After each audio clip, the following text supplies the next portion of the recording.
sé que me extrañas cada día. Se perdió el amor, lo siento, fue mala mía. Si fuera un cuento de fantasía, te llevaría a un paraíso y te besaría. Pero look at me, what in talking Spanish. Hey, hello, and welcome yet again to a new show for the Cardboard Cave podcast. And we're super excited here that we are going to try and see if we can have your favorite content creators here with us so that we can interview them and as well see if we can do more collaborations with them in the future. We have somebody here that last year he was already part of the Cardboard Cave podcast show. He was part of Commander Knights. That is where we play Commander. We have two shows, two games that are with this amazing content creator.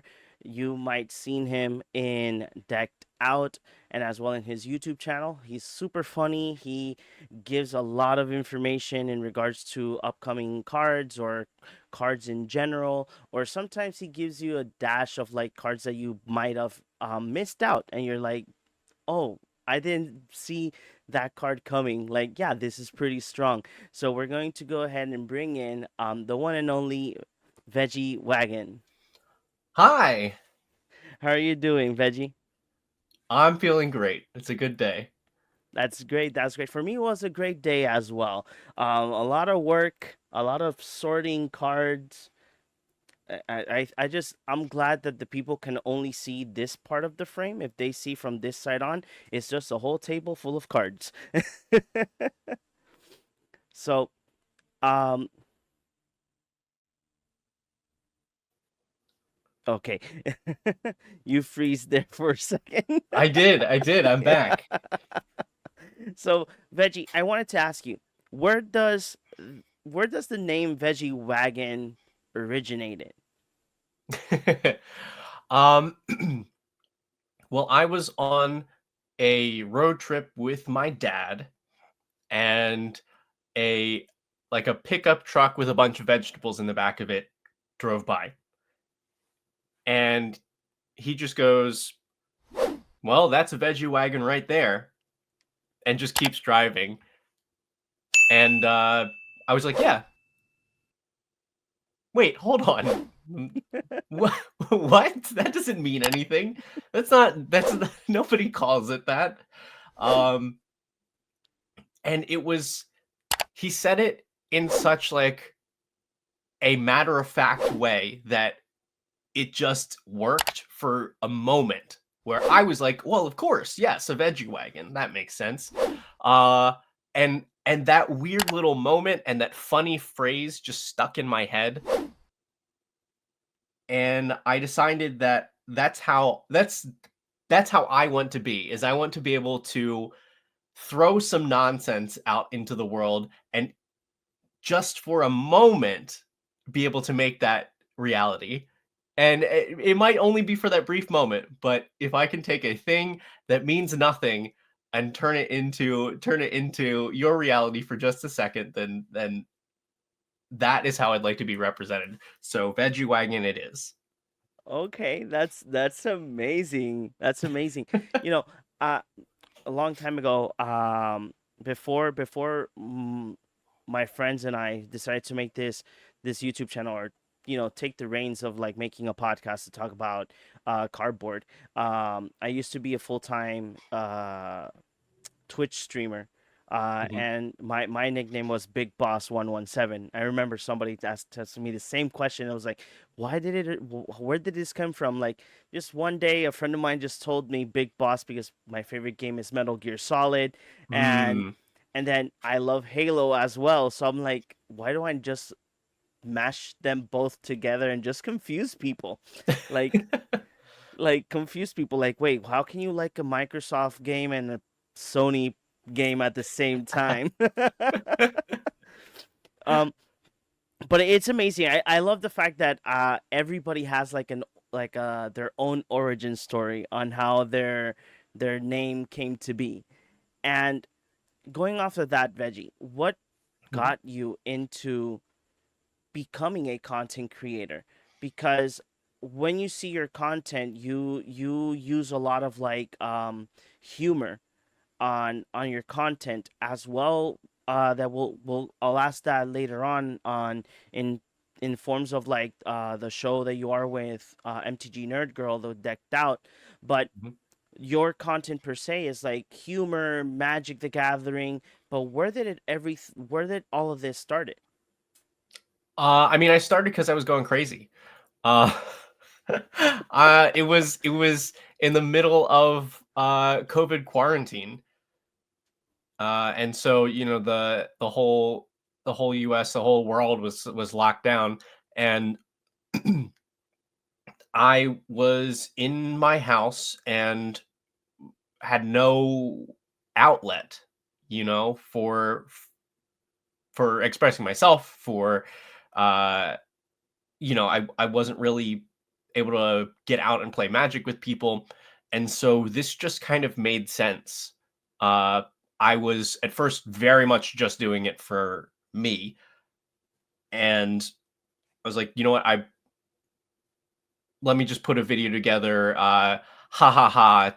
TikTok, what a silly thing that the kids are doing, but that was that was something to do while I rotted at home, and here I am. There were a couple steps in between, but that really was it. It was just I needed something to do as an outlet for myself. I couldn't play a lot of Magic. I couldn't get out and see people and be funny or uh any of this stuff, and so that was the only way to do it.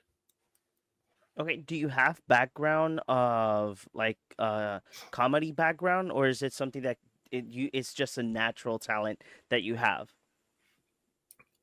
I actually was a professional actor for a while, and comedy was my stronger suit.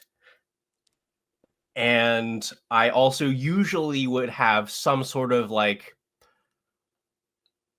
social outlet where I would get to be funny or entertain. Like I would do a lot of karaoke or some other activity where I'd be going out and I would just be like funny with a group of friends, which is still, that's an outlet. That's your little audience, and you're just there to make your friends laugh. But that's my background. And I was actually before COVID hit on my way back into acting professionally. I had taken a quick hiatus because I moved cities, Okay. and I was just like trying to establish a base in a new city. So I took up a non-acting job, but that I was on the way back into it, and then everything got shut down, and that really killed momentum there. No, yeah. On besides this, I have another channel that's dedicated to movie reviews. So, I Mm. have interviewed many directors, actors, and producers as well, and most of them they mention like what was like I always ask like what was like your biggest difficulty on making the film or while shooting, and most of them like they start with like, oh, COVID hit, Yeah. that's what happened. And then you sit, and for myself I sit down and think like COVID was 5 years ago, so your production literally stopped for 2 years and then you had to take reins again. So Yeah. I imagine how it's really difficult. By any chance, did were you in any like type of in any show movie that probably some of us might have seen, and you were in the glimpse in the background, or probably one of the either a lead or the best friend of the lead? Um, let's see. I okay, I'll give you this one. Um, Okay, most of my larger roles and leads were in theater, live theater, but okay, there are a few more mainstream like television appearances, and probably probably the most notable one is I played an adult film star on BET and I get murdered with the katana. Okay. I'm not going to give you any more information than that. So anybody that is tuning in will need to do their research to The find it. research. But Yeah, yeah, yeah. That is so interesting. I like the fact because sometimes people ask me like, you interview a lot of people. Were you in a movie? I'm like, yes, I was in a Christian movie, long, long, long time ago. Which one will it be? You have to find it. uh-huh. Do you have scenes? I'm like, yes, I have 3 scenes with with both lead actors, and you have to find it. Mhm. Till this day, I I got my scenes done and everything. Till this day, my mother has the DVD of the movie. I haven't Yes. watched it. Till this day, I haven't watched it. A lot of people have been telling me, especially my wife, like we should like get that DVD one day and just sit down and watch it just to see you. I'm like, nope, nope, leave it there. That is a good memory, but Mhm, leave mhm. it there. and Veggie, you mentioned doing content during our famous lockdown. I think a lot of Mhm. content creators started their careers during this difficult time for a lot of people. Yeah. And but what caught your eye to make Magic the Gathering content? Because I love your shorts. I've seen your full videos. I just sometimes laugh with them. Um, and one of the reasons last year I was like I told when we were looking for guests for Commander Nights, um, I was like, how about we ask Veggie? He's such an amazing guy. Sadly, that day of shooting, I couldn't be there because I don't remember. I think that me and my wife had to go to the hospital. My son Mhm. got a little ill, so I was like, guys, you have to record it without me. So enjoy Veggie for me. So but what got you into besides doing content, but leaning on Magic the Gathering? I mean, it's always been a big part of my life. I started playing in the early 2000s, and have been playing to varying degrees of like playing in since then. But I think that one of the major factors was Arena had come out pretty recently, and that got me back in deep. So it was on my mind, and doing content during COVID, I actually started off streaming on Twitch with my friend, and we were not even doing Magic content. We were streaming Super Smash Brothers, and we were doing it again because we had nothing else to do. We were playing every day anyway, so we figured might as well stream it. Haha, how fun! Um, and so that was starting to move, and I was like, you know what? I might as well also do some arena on the channel. And that then kind of sparked the idea on, well, I might as well do other Magic content because that's what's on my mind. That's one of the things that I can't like play with people right now. And I like to think that I have some uncommon knowledge of things. So that was something else that I could share. Okay. Did you, besides the fact that you got into Arena and everything, I don't know what sets were in the early 2000s because I don't remember.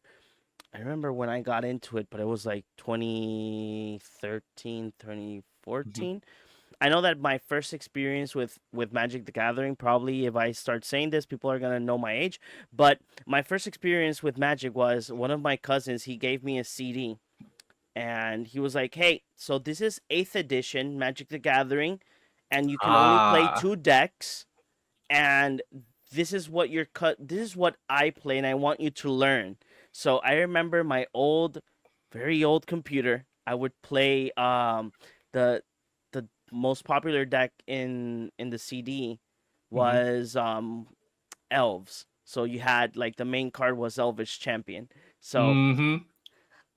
from there, I didn't touch Magic for a long time. Then I got into other TCGs. TCGs have been like in my bloodstream for a long time, but it's very interesting. Did you get to play, like, for instance, did you dabbled into, worrying about how many planeswalker points you earned in your local game store? Did you get to go to big events before, before COVID happened? Were you like a provident Magic the Gathering player? Weirdly, no. I was very engaged in the game and a lot Okay. of the culture of it. Like I was following like the Pro Tour, and I know like I knew a lot of the pro players and I knew what the meta decks were and things like that. Um, but I didn't have a lot of friends that were into playing competitively, and I didn't really have the budget available to me when I had started playing. So I didn't play very often at my LGS or any events. I think the most I went to a few regionals, which was an old style event that was like I don't know what the equivalent to that would be here. Maybe I think it would be like the RC currently, or maybe more like an RCQ, like a big Oh RCQ. yeah, yeah. I know that in the I remember that in a certain time period in Magic, depending the state that you were, they had like regional championships or Mhm. regionals, and you would like be like the champion of your state or something Right. like that. They would give you like a pin and everything. I, I never got to experience it, but I did get to like see it in online when people talk about, like, for instance, Jim Davis would talk about like his time of playing Magic the Gathering when he started playing. So okay, that's really interesting. It's first time that I actually hear somebody say that no, I just played Magic for fun, not dabbling into the other leeways that Magic the Gathering gets to you. And so, how do you meet MTG Nerd Girl, and how do you guys work together to have a very I'm gonna say, because I don't know if you guys were part of like the starting point of all these commander shows, or people playing Magic the Gathering in like in their houses and making it content, but what was the origin of meeting MTG Nerd Girl, and as well having Decked Out as a part of like one of your content creation endeavors? Are you looking for the number one local game store here in Puerto Rico? I got it for you. It's called Titan Games. They are located in Caguas and in Rio Piedras. As well, they have their own website, titanhobbygames.com. There you guys can find your favorite TCGs and much more in their website. That's not all. Just pass by every week. There's an event, and there's a lot of things you can do with Titan Games. All of their information are in the description below, so pass by and check them out. Yeah. We met initially because I knew who she was. She, big streamer, big Magic content creator. And so as I was getting into it, I was doing my research. I never really followed. I hadn't followed Magic content like that um, at that point. And so I was like, okay, who are the big streamers? Who do I need to watch? And I was like, oh, this person does this. I like that. Oh, this person is like playing this. That seems successful. I was trying to figure out what I was doing. And of course, she was one of the big names. And she put out this announcement saying, I'm putting together a team of Magic content creators, mostly streamers, and we're going to be working together and making content, and kind of like lifting each other up. And anyone at all is welcome to apply. It does not matter what your what your following is like. It's just, if you're a good fit for this team, then you got a shot. And I said to myself, ha ha ha ha ha, sure. Uh, like I had negative following at that point. Like I had maybe a couple videos that um, you know had entertained people, but I had nothing really going for me on paper that would help out at all. So I took a shot. I shot my shot, and instead of filling out the form that she had posted, uh, I just made a video auditioning for the team, and I sent it to her. And I was like, well, you know what? At the very least, I'll get turned down. Later on, I'll post the video and be like, because I thought it was funny. She receives it. She is streaming. She goes, hey, some idiot has sent me a video audition instead of the form that I asked people to fill out. So we're going to watch it live. Oh. And and apparently it was funny enough that that she and her audience was like, we should, let's see what this guy's about.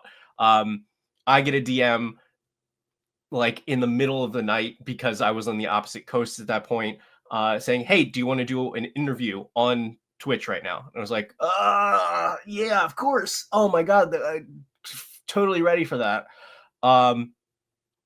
And from that point on, it's history. I, became a part of that team. Helped me to connect with a lot of other members of the community at that point, and that was how we met. And then we'd worked together on a couple projects for the team. Met up at a few conventions, and I think we were just like discussing some sort of project, and I mentioned like, hey, I would move across the country to do something, like kind of as a joke, but I didn't have anything better to do. And after a bit, she messages back and is like, how serious are you about that? And I'm like, I don't know. Sure, 100% serious. And she goes, well, you see, these here commander shows seem to be getting pretty popular, and at that point there were only a handful. Yeah. You had like game nights. You had I Play at to the Win. time. I didn't. I don't think we were aware of Play to Win at that point. Okay. It was like they may have been popular at that point, but they were not so popular that we knew of them. We just knew game nights. I Hate Your Deck. Yikes. And that I think honestly that was about it at the point we were like, oh, so we see that this is a thing that can be successful. And she said, I've been thinking about putting together one of these things and need a co-host. If you move out here, that is a thing that we could do. I didn't have anything else going on. We did like a week trial where I flew out and we made some content together and streamed and made sure that we weren't like that I wasn't like secretly some serial killer, and that it was going to work, and it looked like it. So I was just like, cool, moving across the country, we're gonna do it, and it has worked so far. That is so amazing. Like, I remember when the first, I think it was the first 2 months of being married with my wife. Now we're about to go to 4 years now. I told her, like, I just auditioned for a YouTube channel. We might have to move to California. She was like, what? Like, yeah, we might. Um, but well, we're still here in Puerto Rico, and we a lot of people have told us like, hey, you guys should move to the States. You can meet more content creators. You can do actual like face to face collaborations. But there's just a thing inside me like I just love my island, and I want to Mhm. provide the people like, hey, here in Puerto Rico we do great content as well. Yes. you Yes. know I feel that. and but it's such a exciting, the story on how everything like panned out so well, and you taking I'm gonna say you did took a risk, like going moving out once again to make this project happen. And I gotta say, like, the chemistry that you and MTG Nerd Girl have is so natural. Do you guys clicked like at the start of meeting in person, or did it take time to mold the chemistry? um, I it's hard to say. I don't think I think when we first met in person was Channel Fireball, the Channel Fireball event in Las Vegas. I believe is the first time we ever met in person, and I was just like member of her team, and I was like running around everywhere and trying. I had this big plan to make this giant video where I tricked a bunch of people in the convention into singing "Never Gonna Give You Up," and it was great. But I was like all over the place, and also it was my first time meeting like so many internet people that I only knew from online. As I understand it now, her first impression of me was, "Oh, this is a clout chaser." Like this is he's just like he's trying to schmooze and just is going to be where popular people are just to meet popular people. And I'm like, thinking back on it, that's fair. That's fair. Like uh it was what I was trying to do, not necessarily as a way to like, okay, now these are people that I can use to further my career. But I'm sure that's what it looked like. Um, but I think over time, especially working together on some different projects and videos and things, um, she came around to like, oh, okay, at the very least, he's willing to put the work in as well. Um, and then like spending like the week trial really helped to solidify a lot of things because we hadn't spent more than like a little time scrambling at conventions together before, and uh we were able to work together like for days to figure out if that worked. I do think it's funny because I think in general we have a chemistry that clashes very aggressively in a way that just like goes into a box. You have no idea what happens, and what comes out just works. We're very, very Okay. different people that approach everything, I think, in opposite ways. From playing Magic the Gathering to making content to just our daily lives. And that is, it just works, and I don't ask too many questions. Okay, yeah, no, I completely agree with that, because if we would sit down and we would be like all of the team members from this podcast would sit down, and we would, like, let's say, have a chat with you, and let's say that MTG Nerd Girl is with us as well. You would see four different people. And you'd be like, how does these four people work? They don't make it does not connect, but it works. It works, Mhm. you know. Um, and Veggie, what is, like, you said that you started playing Magic around 2000. Mhm. So right now, out of all the sets that are available now in from Magic the Gathering, um, what would be your favorite, like the set that you would always go back to, no matter what? Oh, all right. I'm gonna kind of talk out my thoughts here because I don't have an immediate answer for you, but hopefully by the time I stop rambling, I will. Uh, definitely, definitely, Onslaught comes to mind. That was one of the sets that was out right when I started playing, and I know that gameplay wise, it has affected me a lot, and it's something that I come back to frequently. That was, I think, the first set with Morph, and I've always enjoyed playing mechanics where with face down creatures.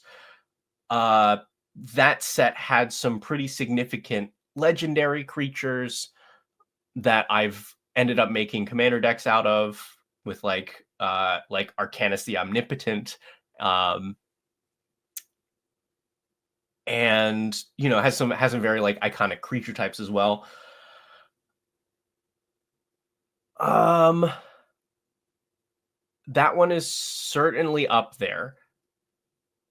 Then Time Spiral was also like really influential for me because it was a Magic set about Magic. It was a very meta set, and the number of like color pie breaks and bends and cards that were just outright strange and unique really spoke to me. So that one would be a big one.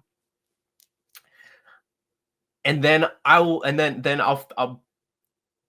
go to the like opposite end of the timeline. The Doctor Who set that came out, like it was Yeah.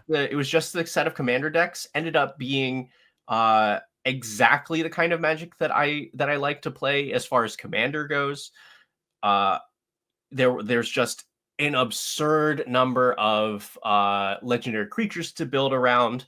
All of the mechanics are like strange and off angle and fun to me.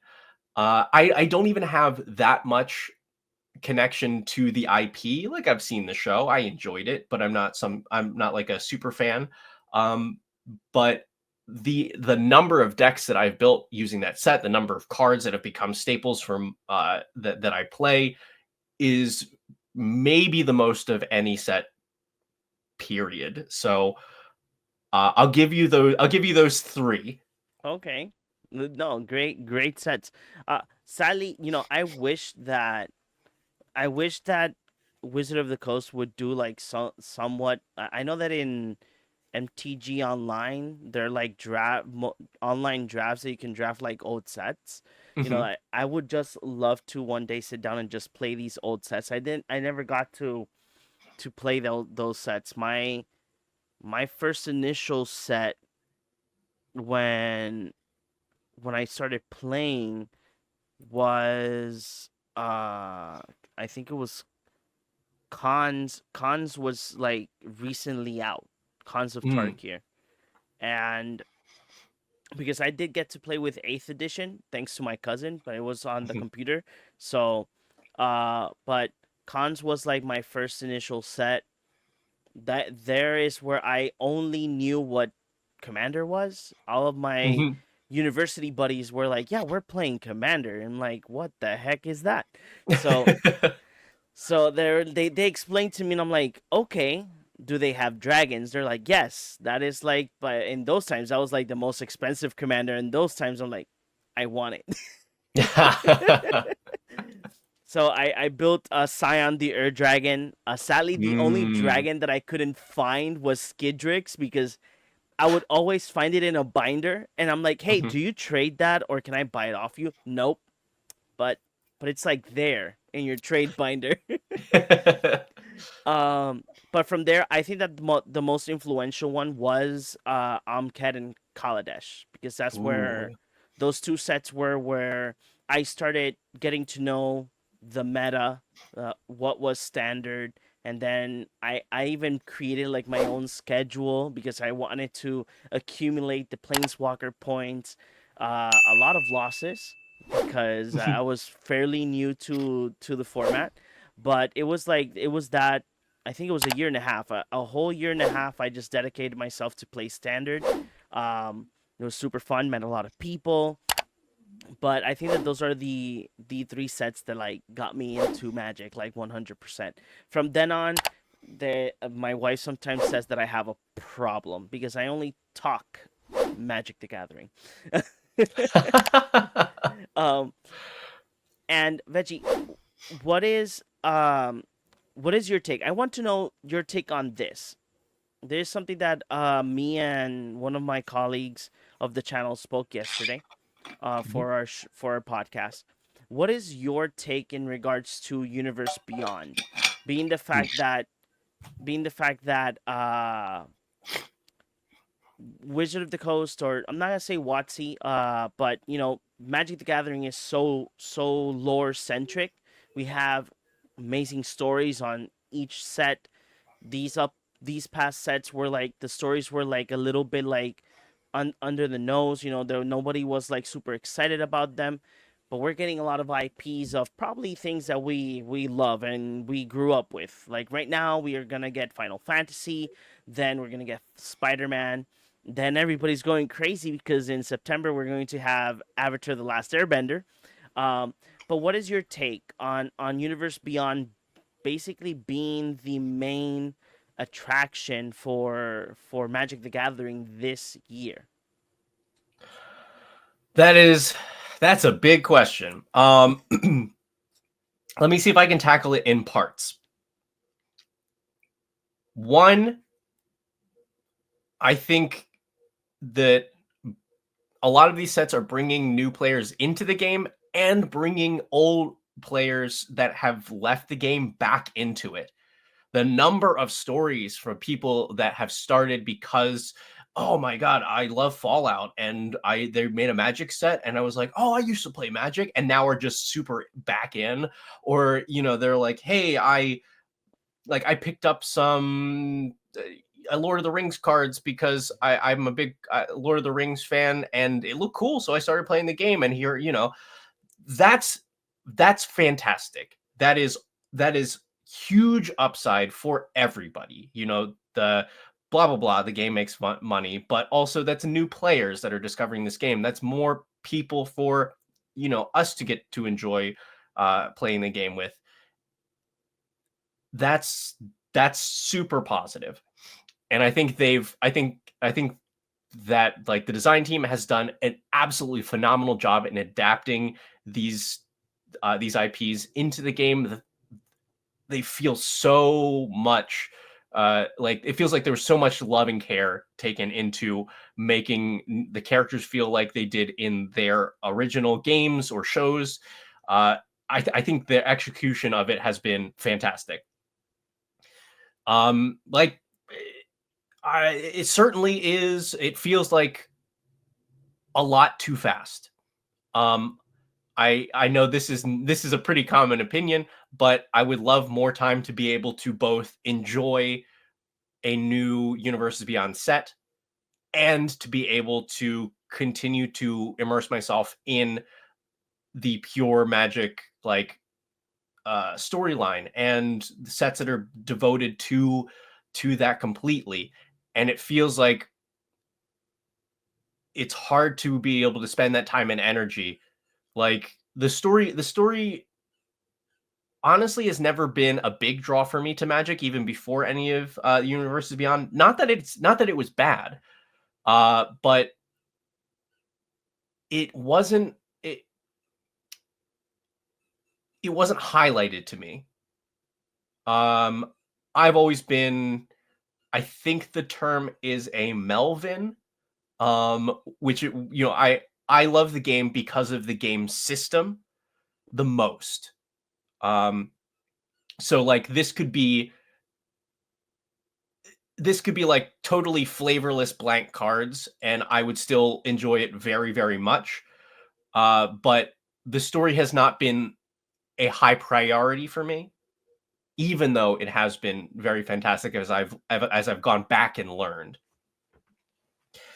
But it feels like now it's so hard to dedicate that time and energy when there's like when the release schedule is back to back to back to back, when we're trying to enjoy like multiple universes beyond IPs entering very quickly.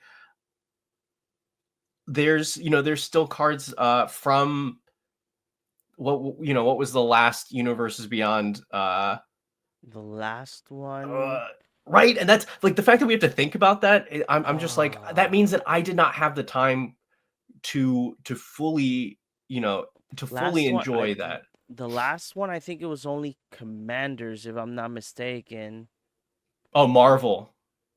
Oh, right? right. The Marvel Secret Lair. The secret. Well, if we want to count the Secret Lair, then yes, Marvel was the last one, because I think that like the actual last Universe Beyond set, I think it was Fallout, if I'm not mistaken. Because yeah, I can't think of another full set. I think it was Fallout, if I'm not mistaken. Yeah. But then they announced like Secret Lair Marvel, and it's like, oh, okay, so we're going there already. right. So I guess like the condensed version of that is, I think it is a detrimental thing that we don't have the proper time to enjoy those sets before having to play catch up with whatever else is coming out. And then there's the short bit on price point. Like the sets will make money. We don't have to full capitalism it. If it was more affordable, that's more people buying the thing. That's better for the long term of the game and getting people to play. Yeah, I could be your advice for any up and coming content creator that probably is starting their YouTube channel with 0 subscribers, or wanting to be a streamer in the various platforms that are now available for them. What would be your advice for these up and coming content creators? I'll give 2 things that I think are very important. One is the vague, like, put in the work. It's going to be a grind for a while. You're not just going to put out one video and have it explode and suddenly you're there. It takes time. But reach out to other content creators. One of the things that I think has made me happiest to be in this community is that so many people were willing to work with me as a beginning content creator, as somebody that had very little following. So clearly they're not doing it as like a numbers benefit to them. I would just like shoot some shots, DM some content creators that I thought were cool and that I wanted to work with. And importantly, when I did it, I would have something ready for them. Be like, hey, I was writing this sketch and I thought of you because you like these cards, and I think I just thought it would be funny, and you were the person I had in mind to do this thing. And that, I think, made it very easy for people to say yes, because one, it's like, oh, okay, that's cool. Somebody was thinking about me specifically for this. This is like a thing made for me. And two, they don't have to think. It's not just saying, hey, person that I don't know, would you like to collab? I like, then that's not helpful. That is putting all of the responsibility onto the other person, saying, okay, great, I want to work with you, but you have to figure out what we're doing.